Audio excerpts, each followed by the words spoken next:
Talambuhay bilang 23. Ngayong araw na ito ng Huwebes, 5 ng Disyembre 2024, ay araw ng aming pagdiriwang para sa Kapaskuhan o Christmas party namin. Tawag namin ay Thursday Group na pinamumunuan ni na Celia, Delia at Ophel. Marami kaming kasapi doon. Nung araw, dinala ako doon ni Kari sa mismong Camp Crame. Nung nandoon pa sa loob ng Crame ang mister ng Celia. Taon-taon nga ay ginaganap namin ang pagdiriwang ng Pasko, minsan late, minsan mas maaga. Ngayong taon nito ay mas maaga ang aming naging selebrasyon. At maraming kaganapan tungkol doon. Isang dapat ko lang ikwento ay noon ko nalaman na ang kasamahan namin na si Oka o si Oscar ay namatay na. At gayon din yung mister ni Nene Rafanan na si Ismael, namatay na rin.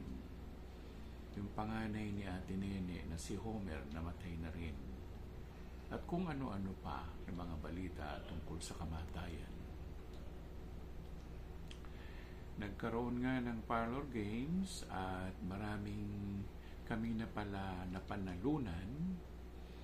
Nabusog ako at ako pinapakain pa ako ng merienda. Tinanggihan ko na kasi busog na ako.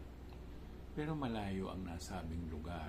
Dulo siya ng Quezon City halos. O malapit na siya sa kabila ng Quezon City.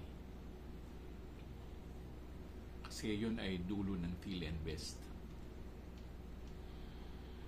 At mas matagal ang naging selebrasyon namin dahil pinag-isa-isa kami na magkwento.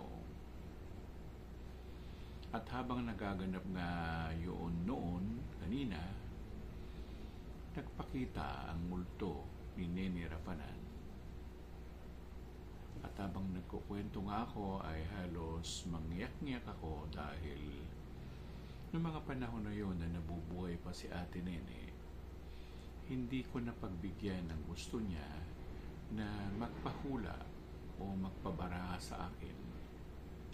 Bagkus, laging naliligaw ang pagkakataon. At sila ngang mag-ina kasama na si Stara ay nasunog. Isang nakakalunos na sunog ang naganap. Subalit, masaya naman ang Ate Nene. Nung tinatanong nila ako tungkol kay Stara, hindi ko siya nakikita. Kahit na si Kari na nagdala doon sa akin, sa Crame, hindi ko siya nakita magmula nung namatay. So marami pa rin kaming kwentuhan, bigay ng mga regalo. Yung regalo ko naman binili ko yun ng isang araw. Hindi naman kamahalang regalo. Pero maraming kapalit. May mga parlor games na kami ang nanalo.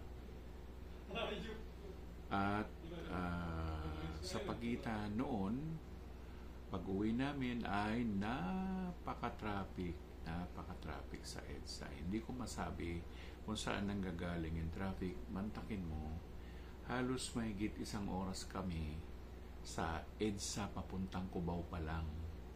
Pupunta pa kami ng Makati. Kaya naghintay kami at ngayon lang namin ito ginagawa dahil ginabi ako o ginabi kami sa pagbabiyahe.